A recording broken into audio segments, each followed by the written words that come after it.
Alright, thanks for checking out Spaceman's channel here. I guess what I'm going to kind of go over here is I'm not really I'm kind of a new fish guy. I've just gotten into this. I had a fish tank before. I had a few cichlids, but it was a 20-gallon tank, and this here is kind of a project I've taken on, and we're actually looking to get a larger tank now that I kind of understand the ecosystem kind of aspect of what you need to have. But there's a couple things I wanted to talk about here today. First and foremost is the aeration of a tank and the flow, I guess, that you would need to have in an aquarium. This tank I have here is a 75-gallon, so it's not too big, but it's at the stage, I guess, where you would really need to have proper circulation if you're going to have, I guess, a fully stocked aquarium. In my tank here, I have African cichlids. I do have a Jack Dempsey as well, so South African. Electric blues, so it's not that I hope that he does okay. I know you're not supposed to mix the two, but I guess I kind of go against all the things that you're not supposed to. Anyway, he looks pretty happy. I've set it up in here for him, so he has places to go, and I've done this with several fish. I've introduced them smaller fish at certain stages, but I guess this aquarium here is about 9 months now, and I'll give you a little bit more, I'll show you what I kind of got in here, but let's get back to aeration here quick. When I first got the tank up and going, I realized that the filter I had with the tank that I purchased, I purchased a 110-gallon filter. I just wanted to go bigger. I could always, I just wanted to have better filtration in the tank since I was going to have it stocked. But I also wanted to have it well circulated, so I went out and purchased a Maxi-jet 600, which I'll show you here, which is right there in the background, and it actually works really well. I was really impressed with it. It was relatively cheap. I think I paid $24 or something for it. At Big Al's here in Mississauga, but it's been awesome. It's been a really good pump. The fish don't mind. It's really quiet. Couldn't ask for anything more. But I figured, well, I'm going to upgrade the tank eventually. I'm going to go probably up to a 125 or maybe a little bit larger. I'm not too sure, but so I wanted to have some stuff, so you get a little bit larger pump, that way you have it. So worst comes to worst, I have one pump in this tank and one pump in the other tank. But anyway, for now, I wanted to have both pumps. I know that the flow rate on that there, I believe, is 750 gallons per hour. So that's turning my tank 10 times per hour, which is above the ideal. I think 8 to 10 is probably ideal. But I also went out and purchased this today. Wow, let me get back to my story. First of all, I thought, well, let's go buy a Maxi-jet 900. Well, little did I know, the pump has changed, I guess. It looks the same and whatnot, but it is actually much louder. The pump was so loud, I couldn't believe it.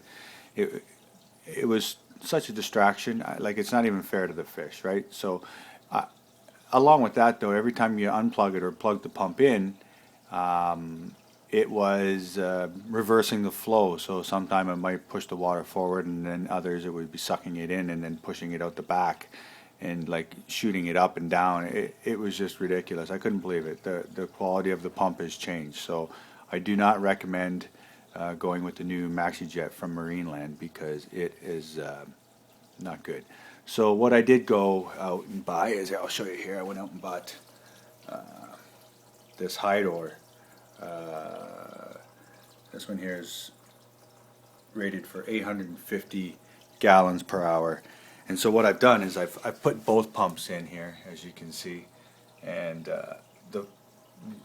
my tank it's perfect now. So now I have full movement on the top all the way through the whole tank, and I have both pumps on the one side because I have my filter on this side, and I really kind of want the water just to be pushed down so that my filter will suck it up kind of in that back corner. That back corner is kind of the area all the water at this end flows to, and then flows back past down the back side of the tank, and then back up to these here where the water seems to be circulating in this kind of a motion, right? So then it comes along the bottom and then back up and over the top.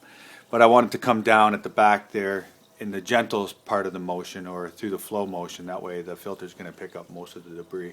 And a lot of what you see in my tank is actually just teeny weeny little air bubbles or whatnot.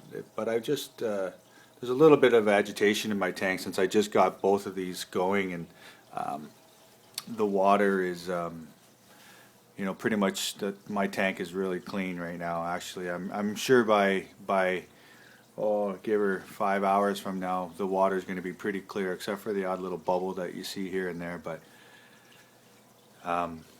yeah, I'm pretty impressed. So I have the two there. Between the two, I'm at 1,600 gallons per hour, which is well over what I need. So I'm turning my tank almost 20 times in an hour for flow. And as you can see, the way I have it set up, there's not too much agitation. What I'm really looking for is a surface tension. And I'm sure the fish, if you go to the top part of the tank and you swim at the top, where I have primarily cichlids, but they normally like to stay around the bottom anyway, so they're not really up there for the most part, but they like to go for a swim every once in a while. But so yeah, but anyway, so I got a few different kinds of fish in here living together, and eventually I'm gonna have to change it up, but we'll see. So I got a Livingstony here. That's my Livingstony. I call him Cam. He's got a little bit, it's his name, Cam. What else we got in here? I got a bunch of Haplochromis thick skins. These are little babies. I had two adults that breeded, and they gave me, it was 11, so I gave some to a buddy, but I still have 7 left in my tank, and I don't know, I'm going to give them to the pet store here. They're about 6 months old now, but I have 2 males in here, but because they're so small, they just don't show any color, because I got the father in here, where he's right here. Even he right now isn't showing much color because he's not with his woman. I separated him because he just beats the crap out of her all the time, so it's not fair. But there he is. He's about a year old. And all these little guys that you see swimming around here, these are his kids.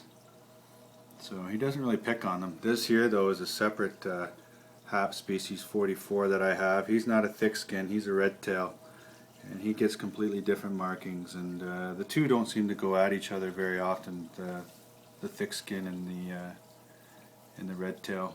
But yeah, it's pretty cool. And then I have my yellow lab over there. I got my dolphin right there. This guy here, he's my Eratus. He's, in the last 3 weeks or so, he's been going through his change, and he was completely yellow, bright yellow with the white and black stripes, and it's kind of hard to get a good color on him here. He's kind of black on the bottom. He's just kind of in a weird mode right now. Normally he's black on the bottom with a white stripe and goldish on top, but he doesn't know what he wants to do right now. So, but he is a male. This is my jewel. He's about, what do you say? I think he's about 4 inches now, 4.5. So he should be. He's pretty.